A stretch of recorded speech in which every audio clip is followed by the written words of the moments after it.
to incorporate bills. So you can actually have a motion to incorporate your bill into someone else's. So again, I would encourage patrons to work together to actually minimize the number of pieces of legislation that you need to look at. This also minimizes duplicates as well. So I'm going to start with some administrative things. Does anybody have any questions on any of those items? Okay, I'm going to go ahead. Do we have anything that we need to pass by for the day? I know we have some things for striking the docket or any administrative referrals of this. Okay. So what I'd like to go ahead and do is I'd like to go ahead and start with Delegate Adams. You have two bill reports, which I think we will start with House Bill 1061. If you wouldn't mind sharing with us what your bill does and what problem you're trying to solve. Absolutely. Thank you, Mr. Chairman. Members of the committee, House Bill 1061 is a campaign finance bill that specifically looks at updating our code to reflect our modern age of technology and debit payment. This came out of conversation with the elections office, and currently, if you are using electronic means of payment, you are out of compliance with our current code. And so this just simply updates that so that if you were to Venmo, PayPal, a debit card, as long as it's a cash in your account, so it's real-time cash, that you're able to use those electronic sources without being out of compliance. Okay, does anyone have any questions for the patron? Okay, does anyone in the audience wish to speak in favor or against? Second. Okay, there's a motion to report and there's a second. Any other discussion? Okay, motion to report. And if you would record your votes on the electronic voting board.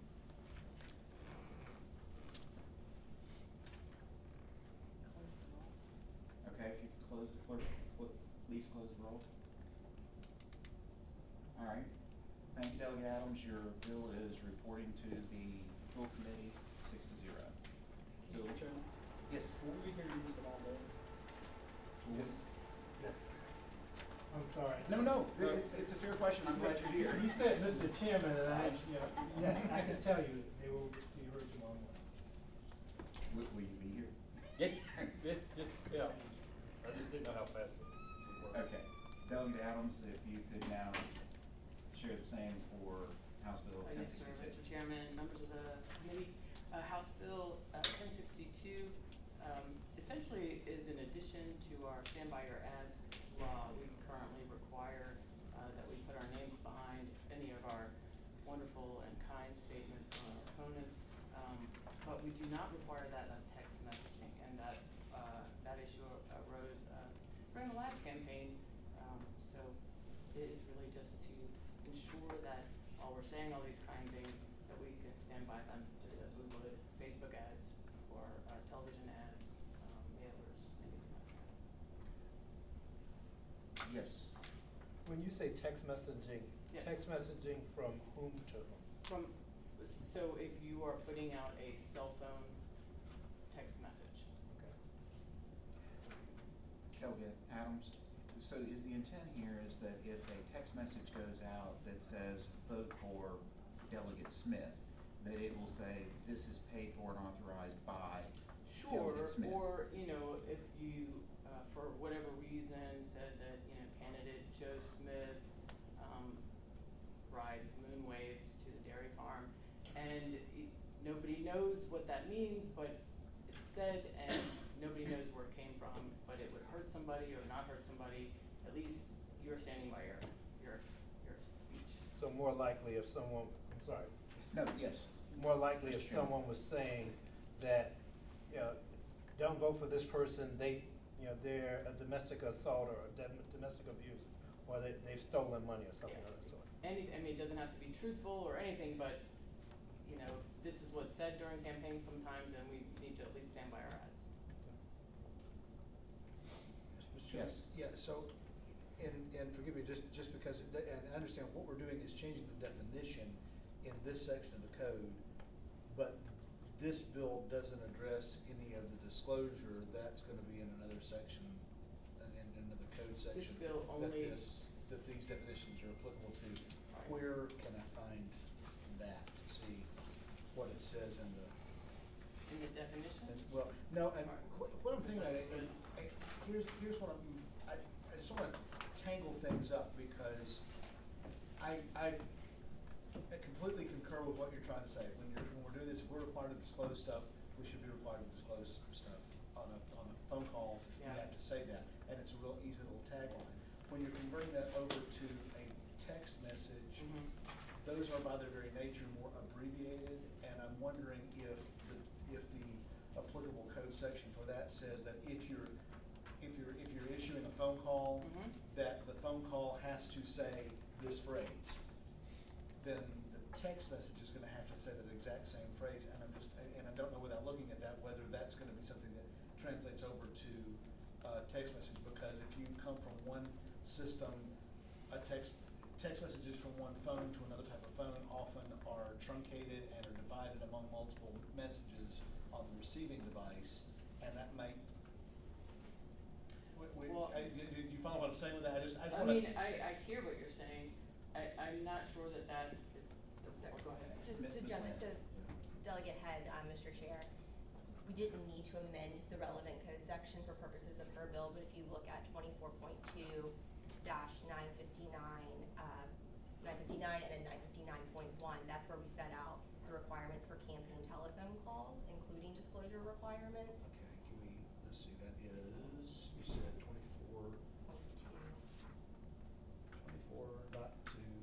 Dash 959 and 959.1. And so when we've defined in her bill, a campaign telephone call to include text messages, everywhere we see in these code sections, campaign telephone calls, we now will include text messages. So in 959.1 in particular, there's a paragraph that the person making the telephone call shall disclose the following identifying information.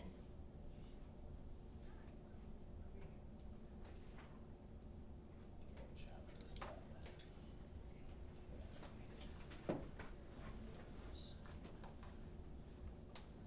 And please, Well, go on and take a look. I don't think it's problem. Are there any other questions for Pedro?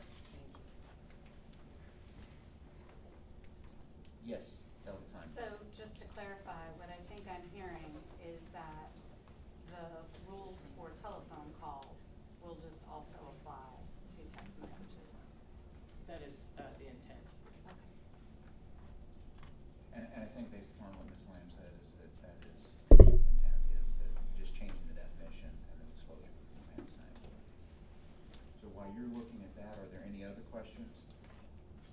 Is there anyone in the audience who would like to speak in favor or against House Bill 1062?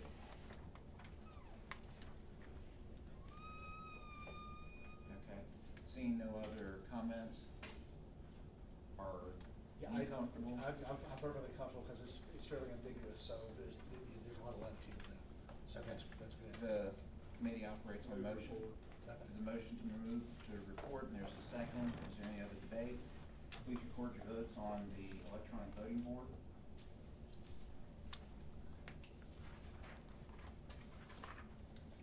The clerk will close the roll.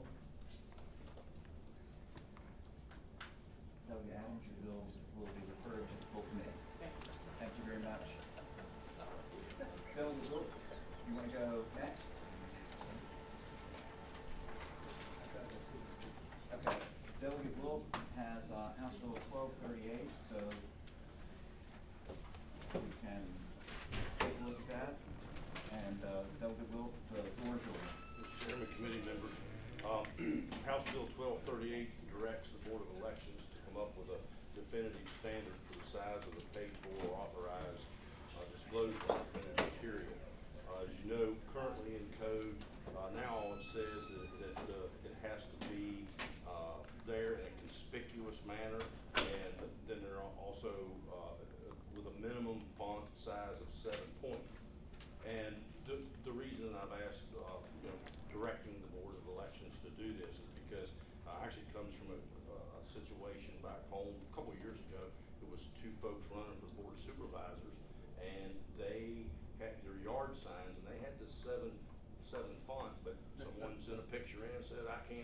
can't see it, it's not conspicuous enough, and they got a fine.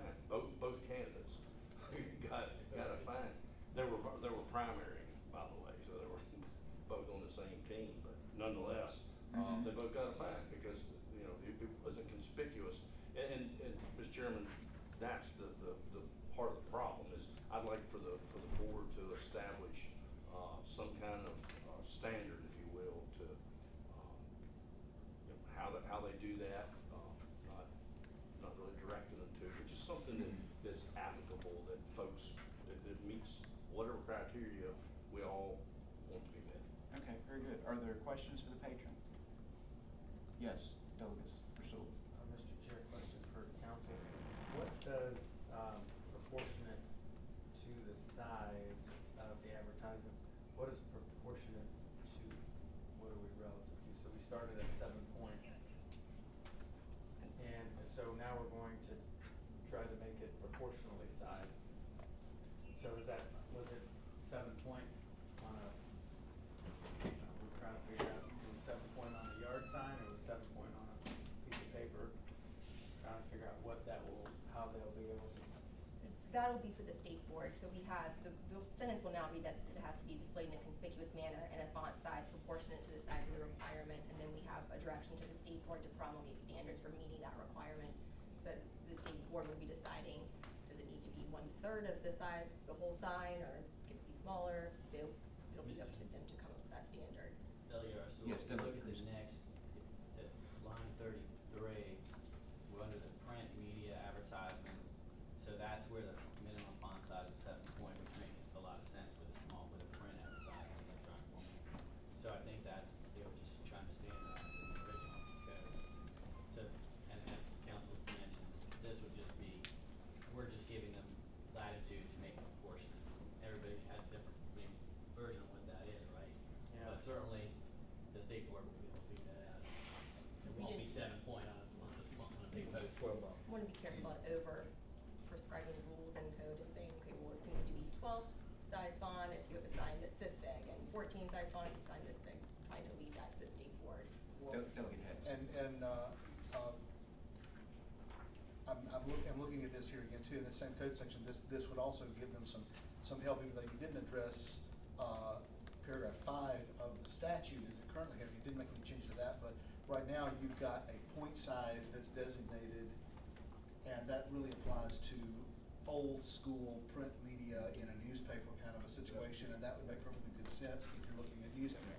But when you're starting to talk about applying that same standard to, this clarifying question, that this would be to say, rather than that same standard applying to newsprint and to your signage and to your website and to whatever else, because in the website, when you're starting to talk about a website, now you can set it in 7 point, but if you set it on a screen that's this big in 7 point type, and then it translates over to what's on a cell phone, it ain't 7 point anymore, you know, because it's hard to measure picas that way. So, Yeah.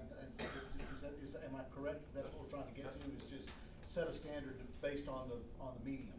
Yes, yeah, Okay. Mr. Chairman, I agree with all points. That's why I left it open-ended when I first started down this. I thought I was gonna get creative and start setting them myself, and I said, no, that's not gonna work. I think We'll you let probably made the a better experts, choice. yeah, we'll let the experts figure that out. Could you speak to the enactment clauses that you have in 62 through 67 as far as allowing a certain timeline? I would just like for you to explain that to Sure. me and everyone here, Yeah. what your intent is. Well, you know, all of us being, you know, good stewards with campaign money, we've invested in signs, and when the campaign season's over, we collect them up and reuse them. So I just wanted to extend that out a little ways to use up some old stock. Okay, very good. Are there any other questions for the patron? Is there anyone in the audience who would like to speak in favor or against Delegate Wilkes' House bill? Okay. Okay, there's a motion to report in a second. If you could report, is there any further discussion? Okay, if you could report your votes on the electronic voting board.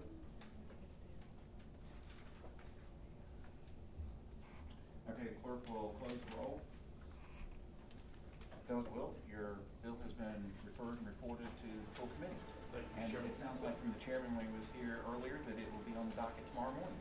Okay, Mr. Chairman, if I could, does that mean traditionally, if it was unanimous, the patron didn't have to be at full, do you? He's not here, I would assume that type of tradition would continue. Okay. Yes.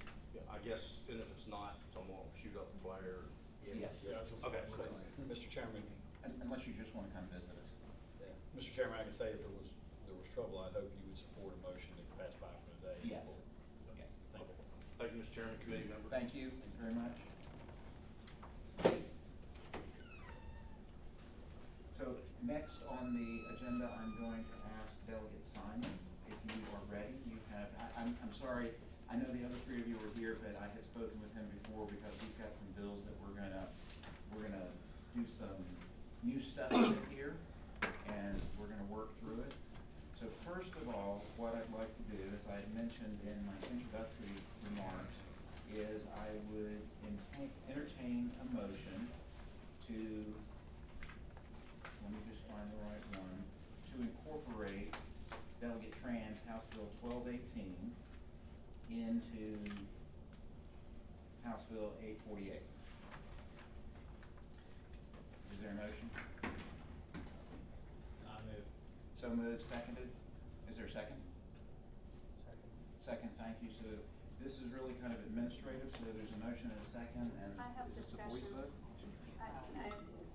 Do we have can I have discussion? Yes. Okay, so, I am uncomfortable with the vehicle and trans, bill for the donor to kind of initiate. Can we work that out when we go to committee? Yes, Delegate Simon. Mr. Chairman, so just to explain a little bit the process of incorporation and how it's working. So when we say that it's gonna be incorporated, what's gonna happen is that essentially that bill is all the words in that bill are gone. So this becomes the vehicle for the whole policy. So if there's anything you like, when we say incorporate, we don't mean we're actually lifting any of the words out of that bill and putting them into this bill, but that bill, so, if I may, Mr. Chairman. Yes, please. Because Delegate Corey's got similar treatment, but I think she wants to be able to speak a little bit to the underlying issue. Okay. So what's happening here for the benefit of the committee members is, both Delegate Tran and Delegate Corey, I think, came to, council for the DLS, and said, we'd like to have a bill that allows, people, their candidates for office who are campaigning, to be able to use their campaign funds for childcare expenses that are reasonably related to their campaign activities. I think what council told them is that before you can create an exception for childcare expenses, you would first have to ban the personal use of campaign funds. So they both got bills that ban the personal use of campaign funds in a couple different ways, both based, I think, on bills that I introduced in the past, so that they could get to the exception for childcare expenses. So I think what we'd like to do is there's a bigger discussion, I think, about what the best way and how to go about banning the personal use of campaign funds. What's not, I don't think, both their bills have in common is that they want, whatever we come up with, whatever we decide about campaign funds, they wanna make sure there's an exception for childcare expenses. Is that accurate, Delegate Ford? Yes, it's the expenses incurred while campaigning.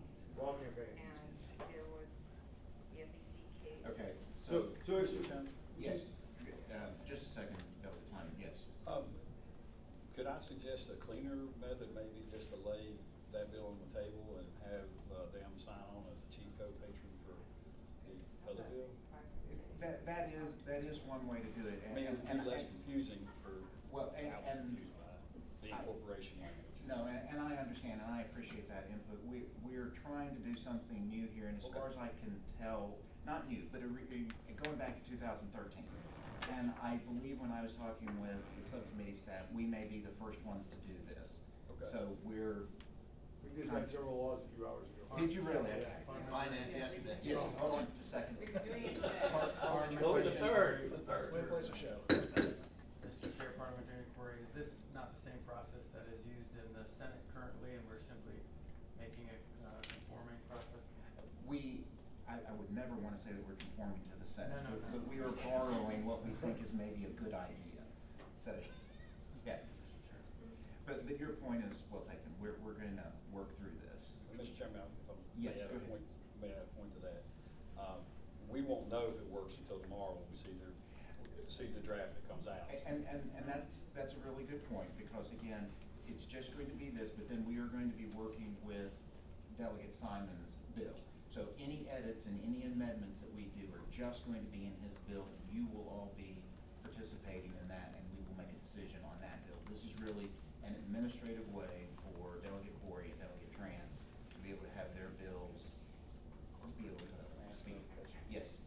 Since this is my first time I've heard this language used, so will Delegate Tran's bill in the system be, how would it be addressed? So Would it the way say that- passed by, incorporated? So the way that it worked in 2013, because this was shown to me, is that there's a paragraph where the bill, the description of the bill is, and then the very last line would say that House Bill such and such has been incorporated into, and then there would be a link to her bill, but that bill has no life after this. Thank you, Mr. Chairman. Okay.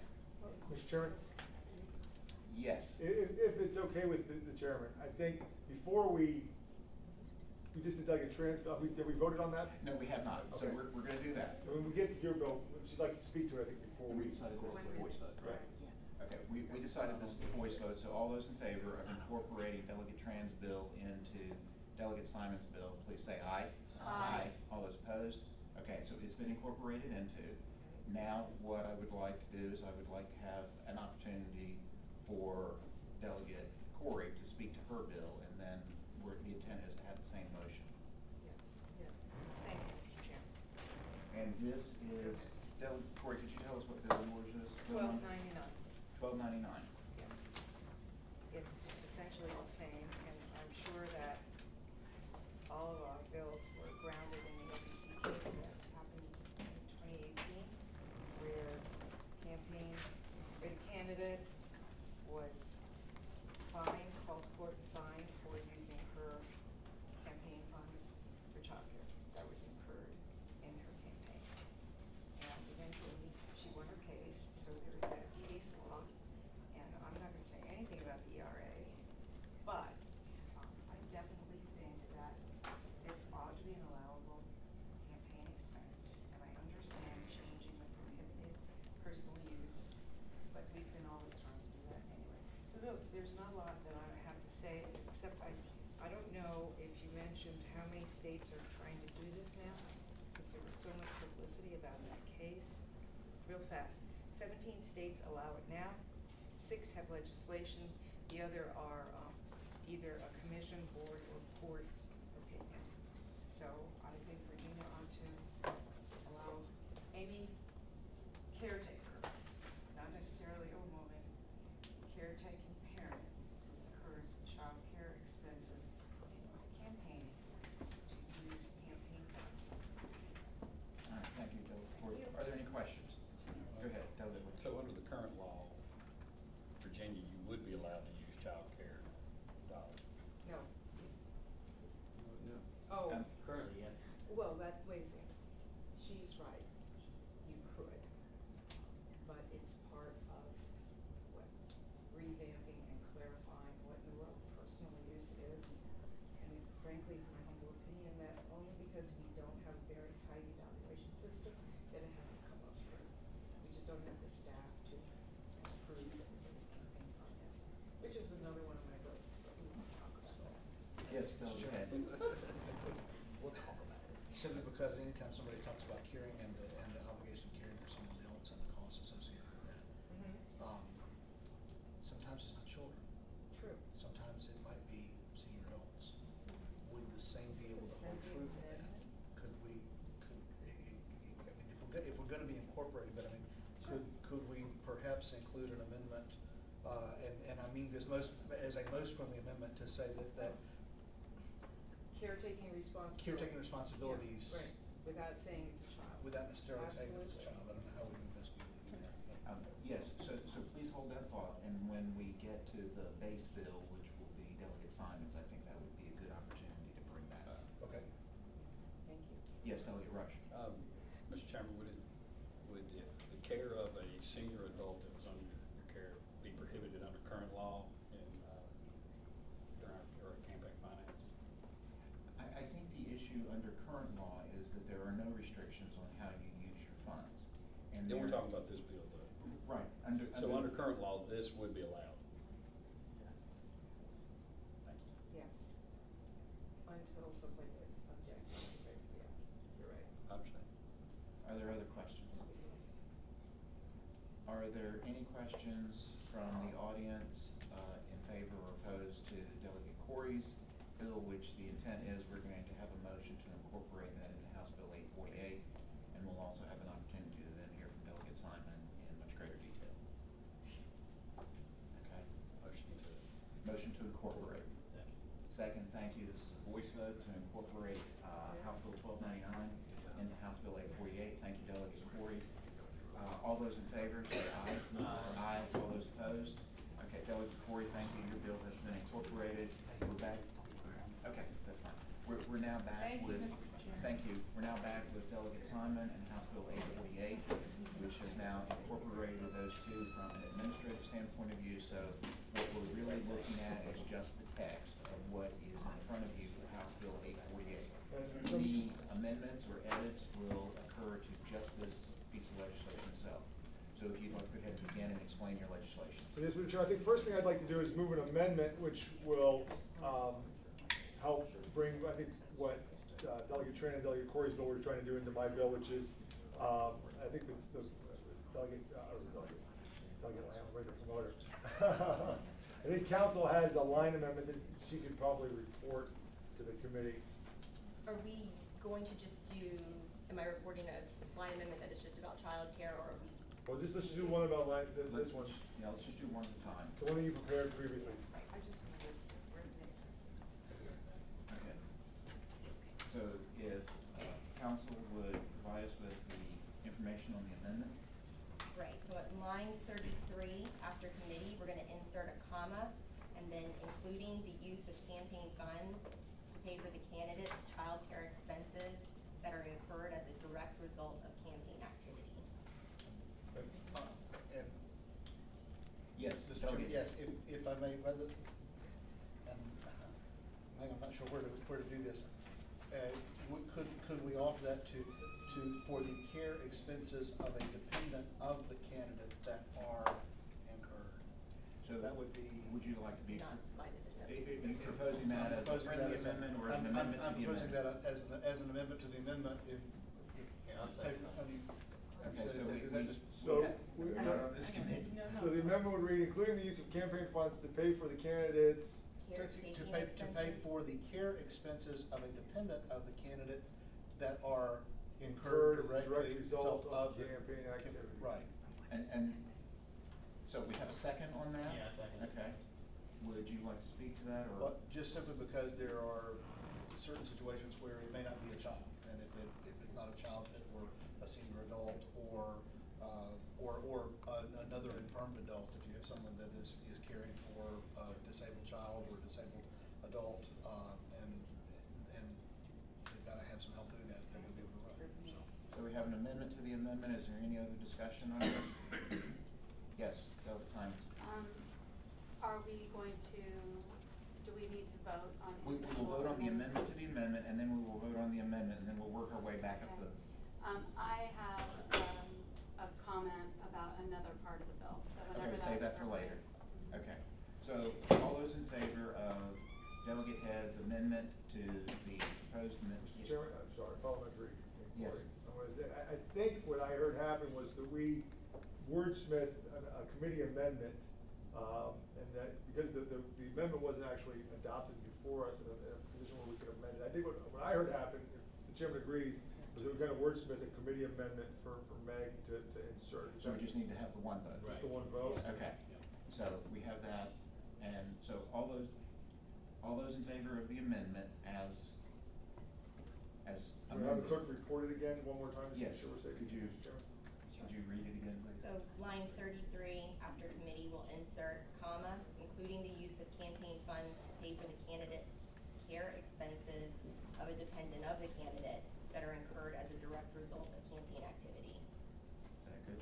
Okay. She All doesn't those, like it. Care expenses sounds odd, right? But expensive care. Expensive.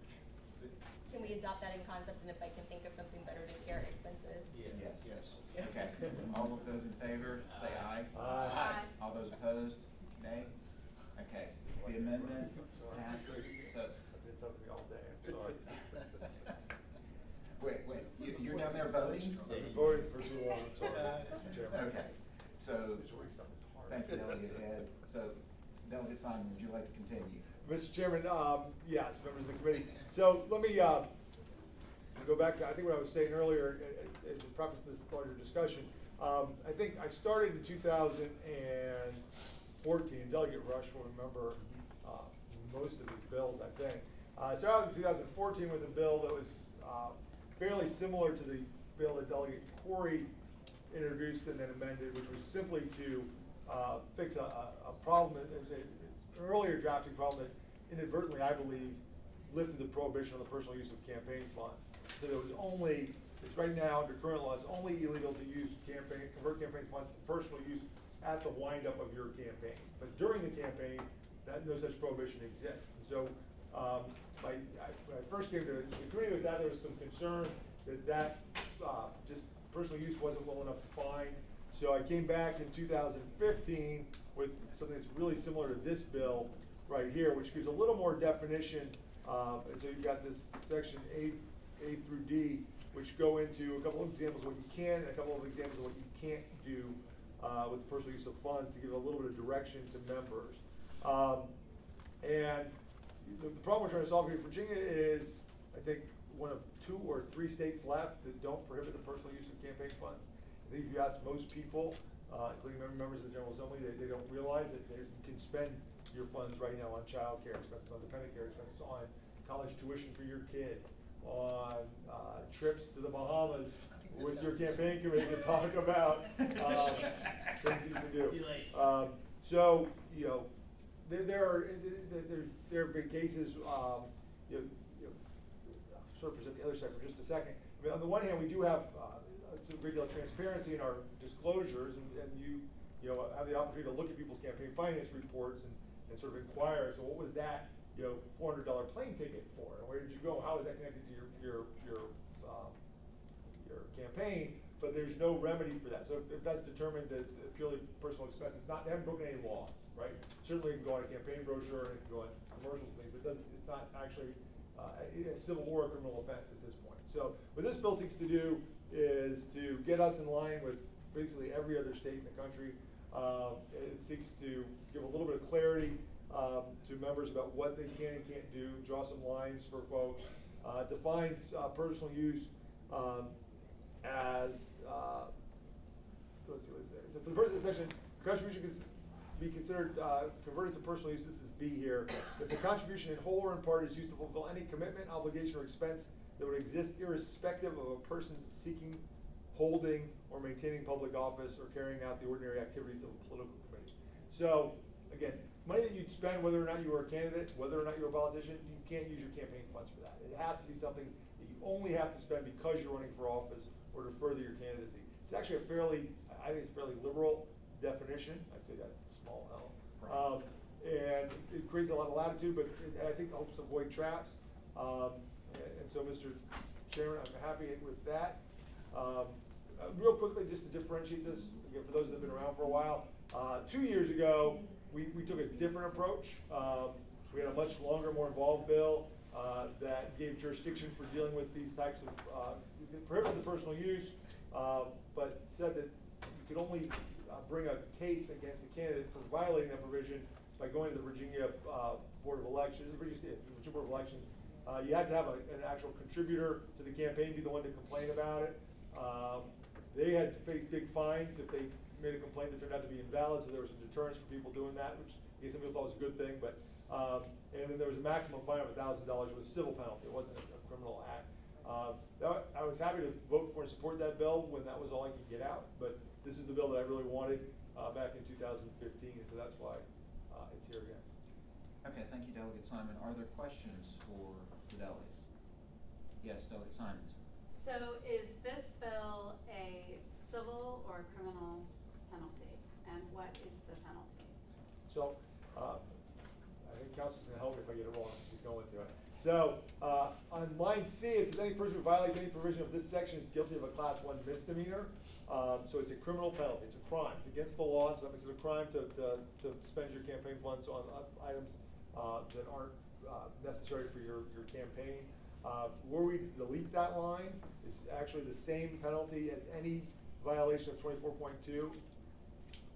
Except we're yes, in a, Counsel. except we're in a unique situation in this this chapter, so the I penalty told you she'd correct me if I was wrong. No, go ahead. So the penalty will actually be, a civil penalty not to exceed $100. Oh, so if we were to delete line C, it would become a civil penalty, not to exceed $100? The catch-all in this particular chapter is this. Thank you, Counsel. You could lower a class 1 misdemeanor penalty to a class 3 or 4 if you wanted something that might not result in jail time. Gotcha.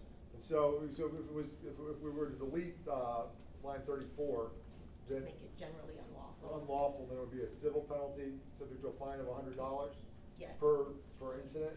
So if you look into, at 24.2953 is our general provisions, any person who violates a provision of this chapter, which would include what's in your bill, will be subject to a civil penalty not to exceed $100 unless you impose a greater penalty. Thank you, Delegate Simons. Are there other questions? I guess, it seems like making it, a civil penalty not to exceed $100 might remove any kind of incentive for anyone to, pursue these charges as a way of political, retribution or something. So it might be good to have it be a civil penalty. But I do have one other issue that I wanted to bring up. Question? We're doing questions right now. So do you have a question? Yeah, I have a question. So number 2, clothing or other personal items, I'm always concerned if there would be a young person running who did not have suits and clothing for a candidate, or a low-income person, it might be a barrier for them to run if they need to buy a suit. And I just wondered how much would be the minimum value that someone could spend on a suit. So, Delegate Simon? Mr. Chairman, this language comes from the federal statute. I think we got this from the FEC, Meg, right? So this is sort of, the idea was to use some language to track with a place where there's already an existing body of case law and so forth. So we've got that. Frankly, it's a sort of a policy decision. My view is, I certainly understand. I think, the idea is that you've got to wear clothes, you've got to be dressed, you've got to look good. Generally, to the extent you're doing it just because you're, it's policy decisions you have to make. But to use the fact that you're running for office to go out and replace your entire wardrobe, I think is excessive, and so that's the reason it's there. Delegate Rush? Comment? Okay. We're doing questions right now of the patron, and then we'll have. I was just gonna make a comment about it. Okay, go ahead. Sorry. No, so as a 23-year-old FedEx driver, I ran for board of supervisors and won in Montgomery County, and did not have a suit. Now, in Montgomery County, that's probably more than acceptable, but I could see we're in other localities that may not. It could be, not having the proper clothing could be detrimental to a campaign. Oh, yeah. I wore shorts most of the time. Yes, there's another question from Delegate Rasul. Mr. Chair, the whole kind of incorporation in there's some mechanisms that I really like in Delegate Tran's bill as well. At the appropriate time, I would, this is a friendly motion, would want to be passing this by for the day while we work on substitute and aggregate a lot of these different thoughts. But people have traveled, want to make sure that the audience has a chance to give some of their input as well. I'm looking forward to hearing some of that. And I appreciate that, Delegate Rasul, because I know that there does seem to be some discussion also that needs to occur on, some additional discussion on what type of penalty we want to apply to this. And so I think that's a very valid point. Let's see if there's any other comments or questions from anyone else here at the table and of Delegate Simon, and then we'll take comments from the audience. Any other comments or questions for Delegate Simon? So, Delegate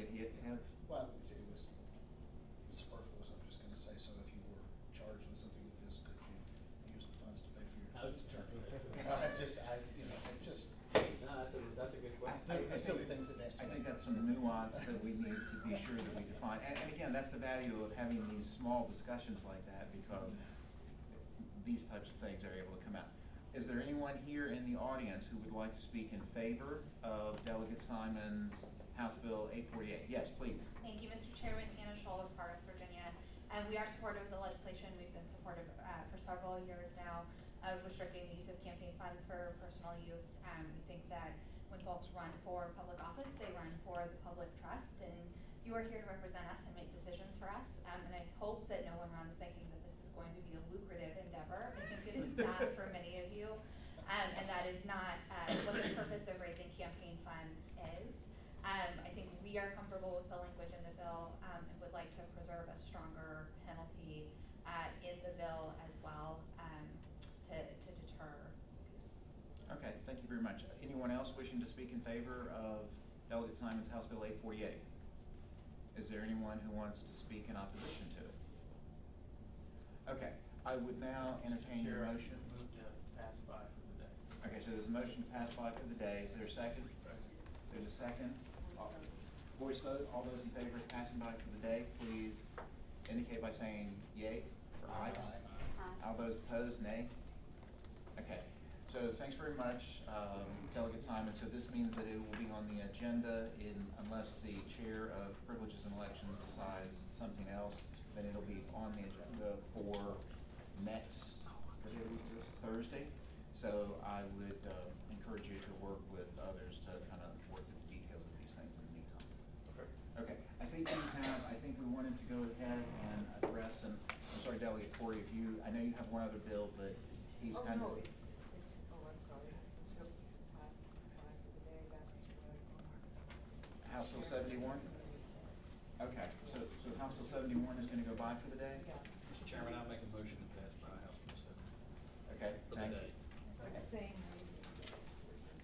Okay, and I think there's also a fiscal impact statement for House Bill 71.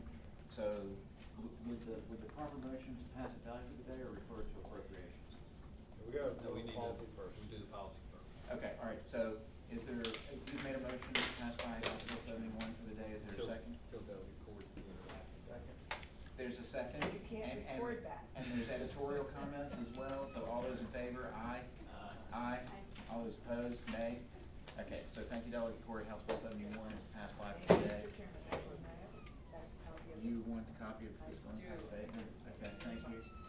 So, Delegate Simon, I think we are back to you. If we are doing these in numerical order, is 849 next? Okay. Mr. Chairman, members of the committee, House Bill 849 is another bill that's making a return appearance. This bill was on Easy Street back in 2018 session. It reported from subcommittee 7-0, and then came back to subcommittee for some more amendments, and then passed out again 8-0, and then caught a fever somewhere. It must have done something. And so it got sent back to subcommittee and was never acted on. I don't think there were any policy concerns. I think the issue here, this is actually a fairly straightforward bill. Let me tell you a little bit what it's not doing. We're not regulating any online platforms. This is not us trying to tell Facebook or Google or YouTube what to do. This bill only impacts campaigns. And it says that you've got the same requirements when you post an online ad as you do if you do something in print. So if you post an ad online, it's got to contain that same disclaimer that you do if it's on print, if you're on the radio right now, if you're on a TV commercial, it just has to say paid for and authorized by. And so you got to put that somewhere in your content that you display online. And we do so much of that online advertising that certain platforms themselves may have their own internal requirements for political ads these days. They do much more than they did even 2 years ago. But I still think it's worthwhile for us to put the onus on the campaigns to provide that information in their content as well. Yes, go ahead, Delegate. So this would be similar to what we just did with the text messages. Very similar to what you did. I heard something over with Delegate Wilt's bill. I heard something tail end of it. I haven't seen that bill, but it sounds like it would be very similar. Delegate Wilt's bill was Delegate font size. Adams. Yeah, Delegate Adams. Yeah, and Delegate Adams was about texting. So may I ask council if this would be a similar concept? It was similar and it's a new form of technology, but this is saying if you have, you run an ad on Facebook, it should be having that disclaimer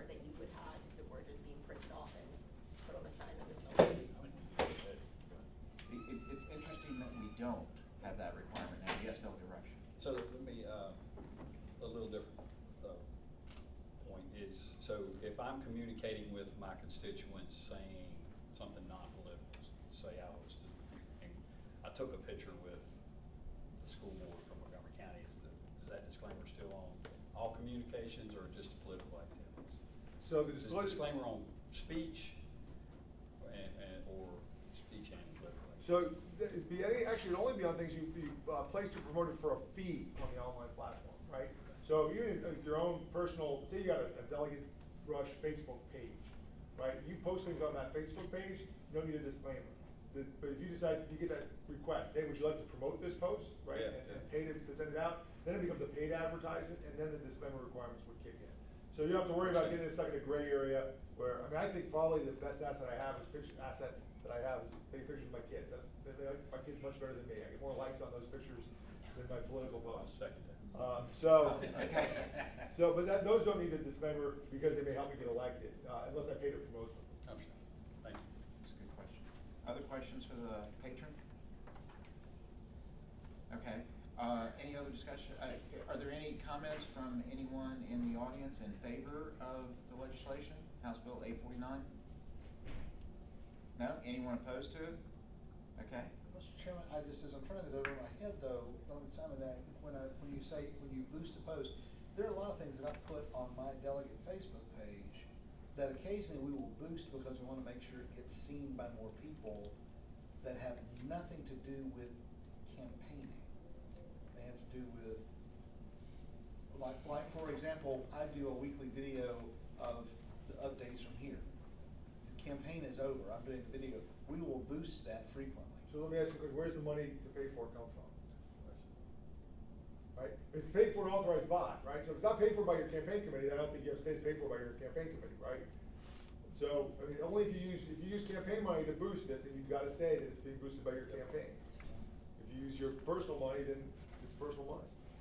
Delegate Krizak. So I get these messages from Facebook too. So if I get a message from Facebook and they say, would you like to boost this message? Your message is doing quite well, but with a boost you could do, and I don't think it gives me the option of editing that message. Maybe it does, I've never boosted anything in my life. So, but that could be problematic because we may have something which we never intended to spend campaign money on.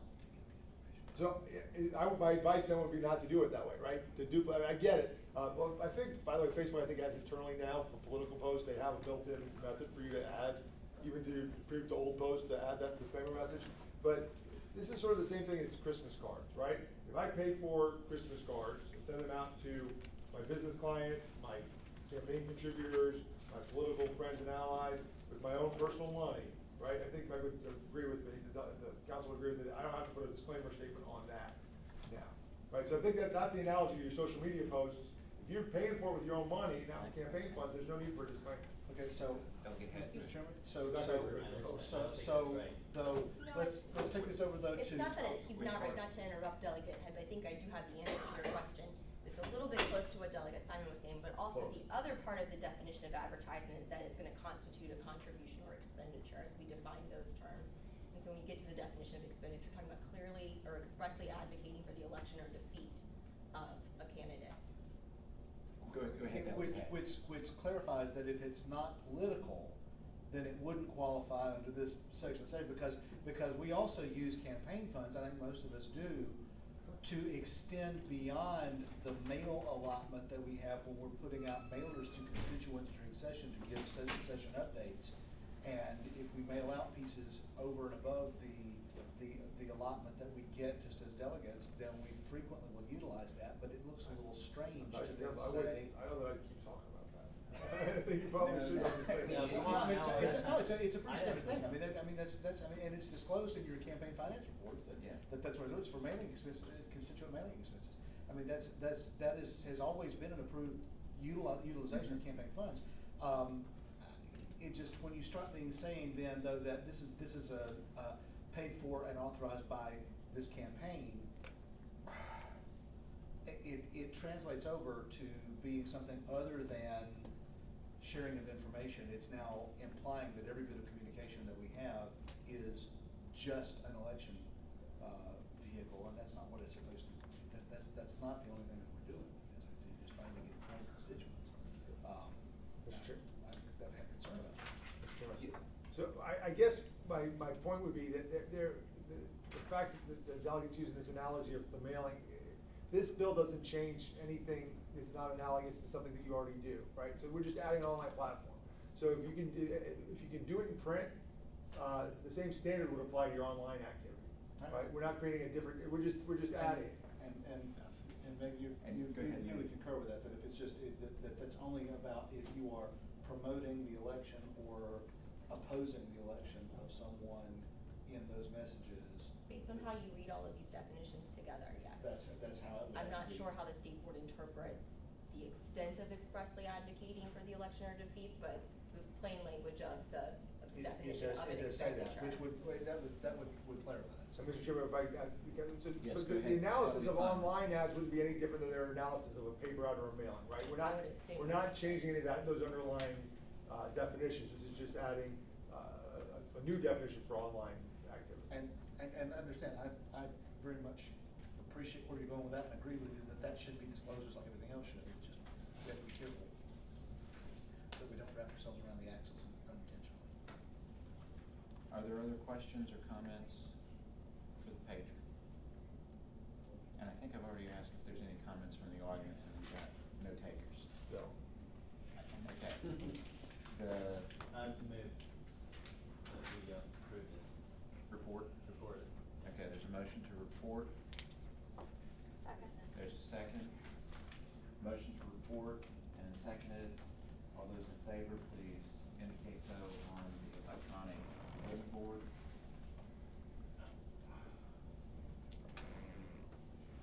Clerk, please close the roll.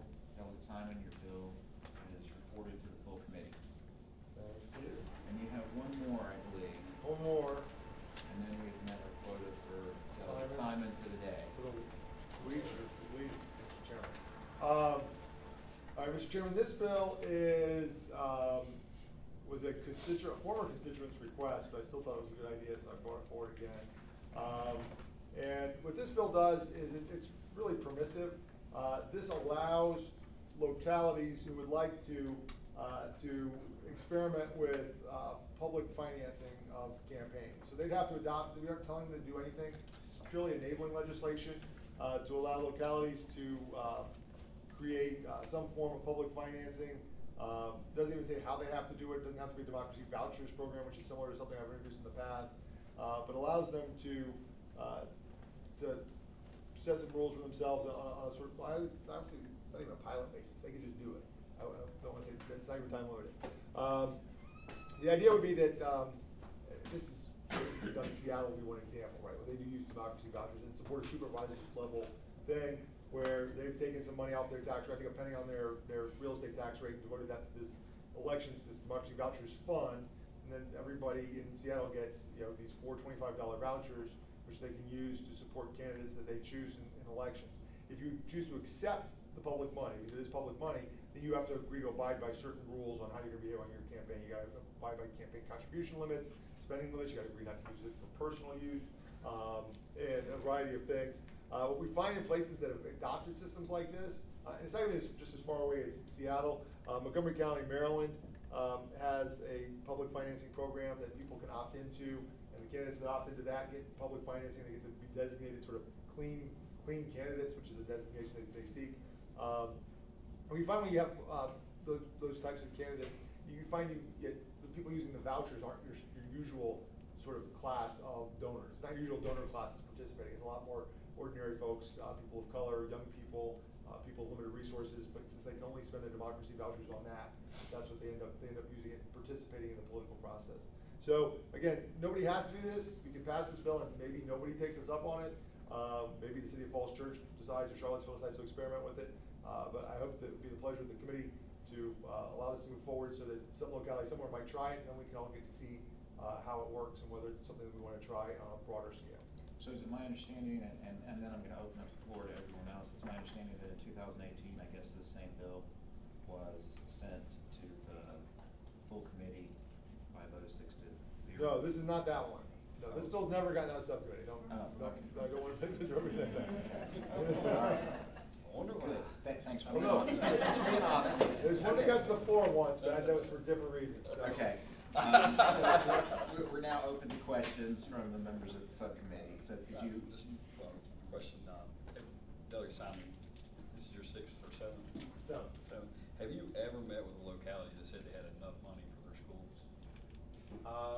no, I've never went with that part of their schools. Have you ever met with a locality, just checking? Yes, go ahead. That said they had enough money for their law enforcement?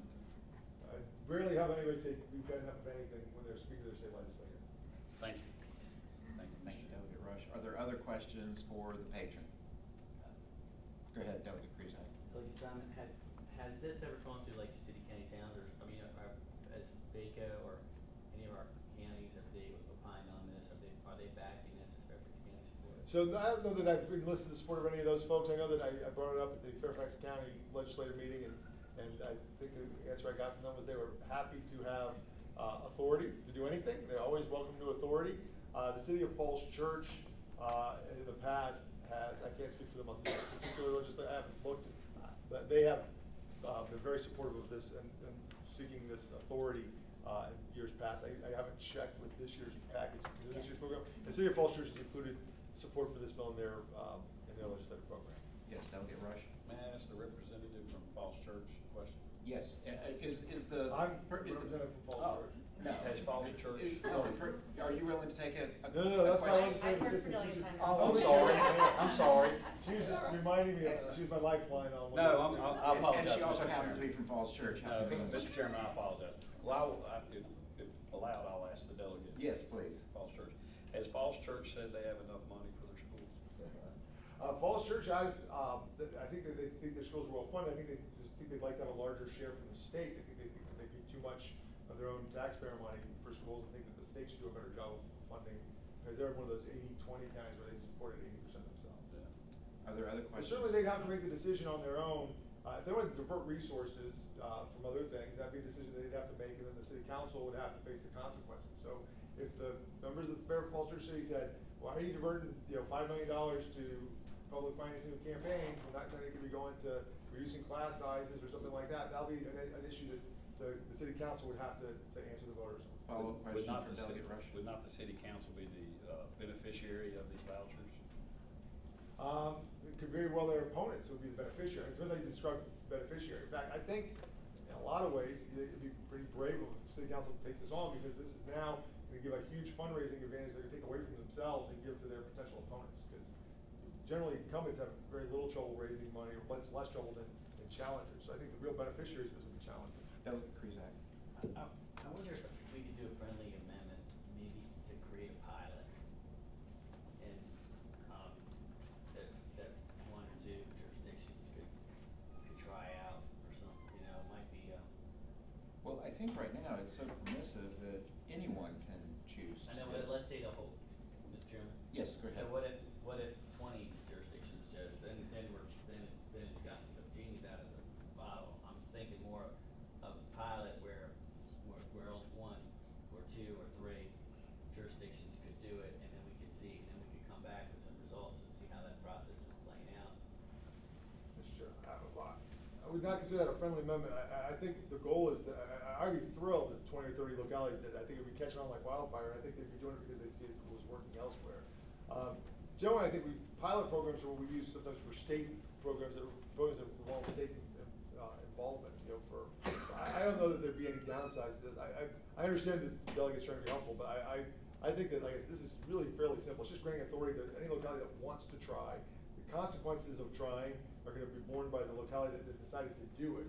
Right? We're just creating an authority for them. It's sort of like creating authority to charge a transient occupancy tax. We don't charge it.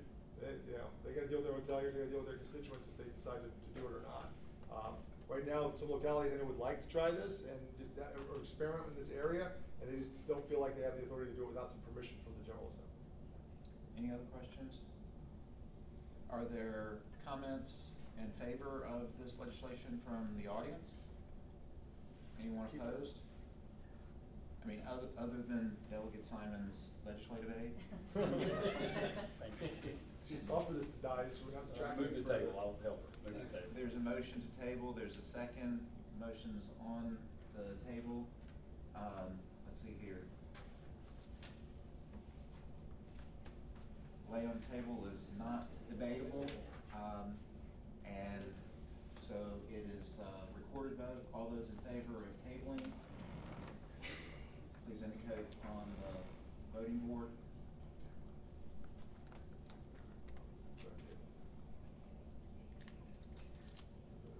All those, no votes? Okay, the motion is tabled. Thank you, Delegate Simon. Thank you, Delegate Reed. 6A. 66?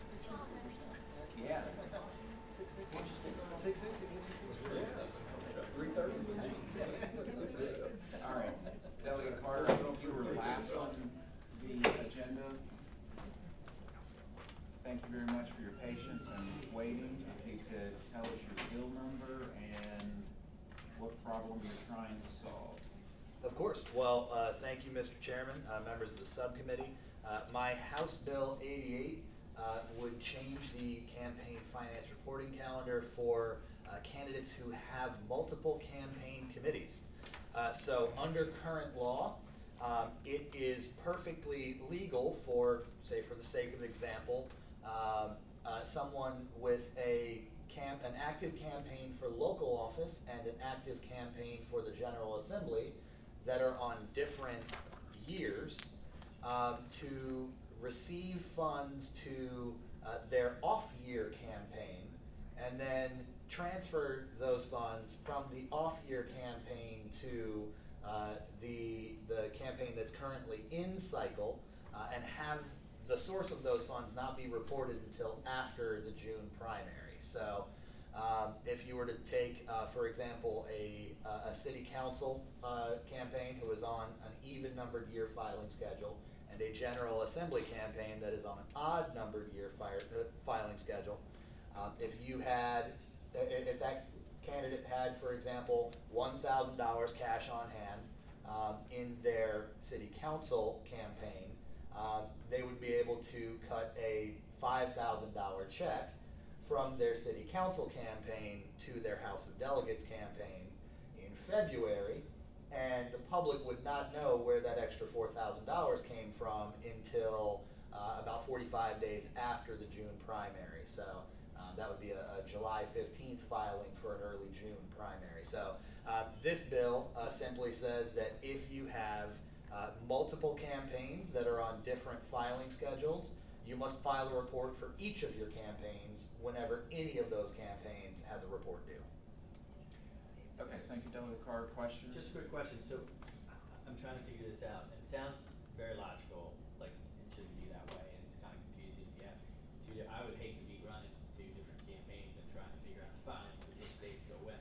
But wouldn't that donation of $5,000 be caught on the receiving campaign? Because you would, when you're the delegate campaign filing that would come up earlier, you would show that you got $5,000 from the city council campaign. Wouldn't it pop up that way?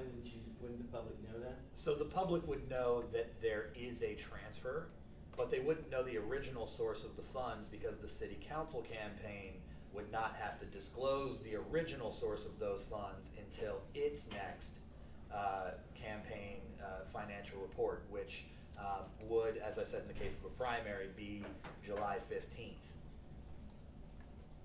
Yes, follow-up question? Yeah, what do you mean by original source of the funds? That would be, the contribution from a donor to the local race. Okay.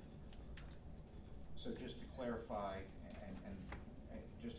so if someone made a donation to that city council campaign, because it has on a different reporting period, whoever made that, and it could be just anyone, the actual donor would not show up until after the primary period, but the money would still be there and could be transferred